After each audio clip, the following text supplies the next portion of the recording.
Hi friends, welcome back to my channel. ఈ వీడియోలో ప్రభుత్వ ఉద్యోగులకు, పెన్షన్లకు కొత్త పీఆర్సీ బెనిఫిట్స్, అలాగే డిఏ డిఆర్లు బేసిక్లో మెర్జ్ ఆ పూర్తి వివరాలు ఈ వీడియోలో తెలుసుకుందాం. వీడియో ఎక్కడే స్కిప్ చేయకుండా ఎండ్ వరకు చూడండి, అప్పుడే పూర్తి ఇన్ఫర్మేషన్ అర్థమవుతుంది.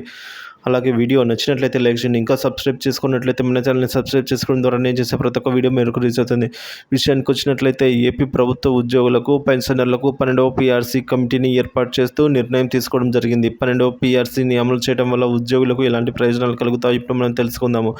ముందుగా ఉద్యోగులకు సంబంధించి 2023 జూలై నాటికి డిఏ ఎంత ఉంటే అంత మొత్తాన్ని కూడా బేసిక్లో మెర్జ్ చేసి ఫిట్మెంట్ కలిపి 12వ పీఆర్సీ బేసిక్ పేను అయితే ఫిక్స్ చేయడం జరుగుతుంది.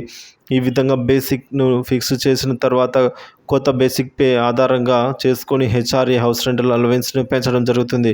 అంతేకాకుండా పీరియాడిక్ ఇంక్రిమెంట్ మరియు ఏజేఎస్కు కూడా కొత్త బేసిక్ పే ఆధారంగానే పెంచడం జరుగుతుంది.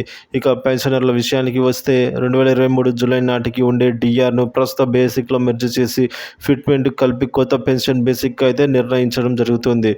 ఇది అండి ఇప్పటి వరకు ఇంకా ఎవరైతే అడిషనల్ క్వాంటమ్ ఆఫ్ పెన్షన్ వస్తుందో పెన్షన్లకు సంబంధించి వారికి కొత్త బేసిక్ ఆధారంగా అడిషనల్ క్వాంటమ్ అనేది కూడా పెరగడం జరుగుతుంది.